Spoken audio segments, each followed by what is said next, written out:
The Requirements, Roadmap, and Reflections to Become a BCBA by Marie Clone. Today I'll be talking about what is a BCBA, what are their responsibilities, what qualifications will I need in order to become a BCBA, what my next steps will be after I graduate from Rollins College, why I want to be a BCBA, and lastly, about applied behavior analysis and its history of autism spectrum disorder. BCBA stands for Board Certified Behavior Analysts. They are certified behavioral therapists responsible for developing, analyzing, and assessing behavior change interventions for clients experiencing behavior-related challenges. Some of their subspecialties include behavior treatment for developmental disabilities and severe behavior problems. Some of the daily responsibilities of BCBAs include managing, supervising, assessing clients, and analyzing data as noted in the BCBA task list. This also can look like conducting behavior assessments, meaning observing a client's behavior to identify challenges and progress. Another is developing treatment plans. BCBAs design evidence-based interventions that are unique to the behavioral challenges and goals of the client. BCBAs also take on the training and supervision of registered behavior technicians, RBTs, to ensure effective care and mentor aspiring BCBAs. BCBAs work in schools, behavior clinics, provide in-home therapy, and in other facilities. The national average salary of BCBAs is $79,531, ranging from $61,000 to $95,000. The demand for BCBAs has also been increasing for the past 15 years. As of now, the job outlook is projected to increase by over 20% for the next 8 years. This brings me confidence in having job stability as I progress in my career. The Board Analyst Certification Board, also known as the BACB, is a nonprofit organization established in 1988. Their goal, as stated in the BCBA Handbook, is to meet professional certification needs identified by behavior analysts, governments, and consumers of behavior analytic services. The BCBA Handbook outlines 4 pathways to become a BCBA.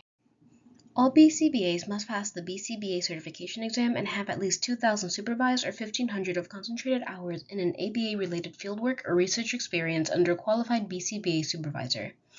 I have opted for Pathway 1, where aspiring BCBAs must have a master's degree or higher from an APBA or ABAI accredited program. Currently, I'm enrolled in the Rollins Applied Behavior Analysis and Clinical Science Graduate Accelerated Program. I am earning my master's degree while finishing off my last year of my undergraduate psychology degree. My degree is ABAI accredited, and my next steps include getting hired as an RBT and getting my supervised fieldwork hours. RBTs are registered behavior technicians. In behavior clinics, they are the ones working directly with clients during behavior interventions and assessments under the instruction and supervision of the BCBA. To become an RBT, I would need to take the RBT training course and be certified. Luckily, most clinics offer this training for free during the onboarding process. While I don't need to be an RBT to get supervision hours, it is a good way to have hands-on experience in behavior clinics. However, to become an RBT, I will need a driver's license in case the client requires in-home services. Unfortunately, due to my circumstances, I haven't gotten mine yet, but I do have my road test scheduled. Once I pass my road test, I'll be able to start applying to behavior clinics.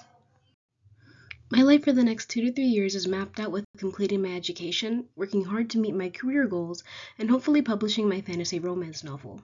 Once I am a certified BCBA, I intend to move back to New York so I can be with my family. They have been so supportive of my aspirations throughout the years, and I look forward to when I can spend the next chapter of my life with them in it. If I am honest, I jumped into psychology because I didn't know what else to do with my life. All I did know is I had an affinity for reading and a fascination for understanding human behavior and thought processes. I didn't plan to pursue a child-centered career because I'm an introvert with a small social battery. I was unsure if I could work in a high-energy environment authentically without burnout. The Child Development Center at my college campus changed my perspective. I realized structured play and objective observation was something I was good at. I noticed how working with the children didn't put a strain on my social battery. The teachers at the Development Center told me about ABA and thought I'd be a good fit for the field. I listened and I did some research. As a BCBA, I would interact with clients but would not be as hands-on as an RBT. As a BCBA, I am there to instruct, supervise, and observe to make sure the best intervention strategies are used. This will allow for breaks from direct interactions in case I need them. Plus, I enjoy the observation and data collection aspect, so I know I'll be happy. Applied behavior analysis, ABA, is used to improve the quality of life through evidence-based behavior modification interventions. It is the role of behavior analysts to use this principle to make positive and effective social changes in behavior. Autism spectrum disorder, ASD, is a neurological and developmental disorder that affects how people interact with others, communicate, learn, and behave. I want to take some time to address some common misconceptions about applied behavior analysis and autism spectrum disorder. ABA can be used to help with some of the behavioral challenges that individuals with autism might experience. It was not developed with autism in mind, and it is used to treat other behavioral challenges and disabilities as well. My younger sister was diagnosed with autism when she was 1. Her therapist warned my mom that she would stay nonverbal and may not advance developmentally beyond the elementary school stage. My sister is very verbal, and she just graduated from Valencia with a degree in management and hospitality. She is one of my best friends, and I can't wait to see what she does next. My point is, my sister and many other neurodivergent individuals hate their therapy experiences. Despite being so young, my sister remembers what it felt like to go through ABA interventions. She said that she felt like she was being conditioned into being another person rather than learning how to work for autism.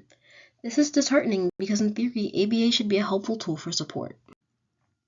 The autistic community has protested behaviorism because they feel it is dehumanizing and oppressive. But I still believe in what ABA can do because we have better measures and person-first strategies than we did 20 years ago. One example of this is sign language. When my sister first started signing at the TV, my mom realized my sister was learning. But when my sister went to therapy, they essentially stopped her ASL so she could learn to speak English. We can see how this changes intervention strategies now that signing is acknowledged as language. If a parent is not concerned with their child speaking when sign language is preferred, then sign language is the main mode of communication for intervention. I want to keep these things in mind so I can do better as a BCBA in progress. Thank you for listening.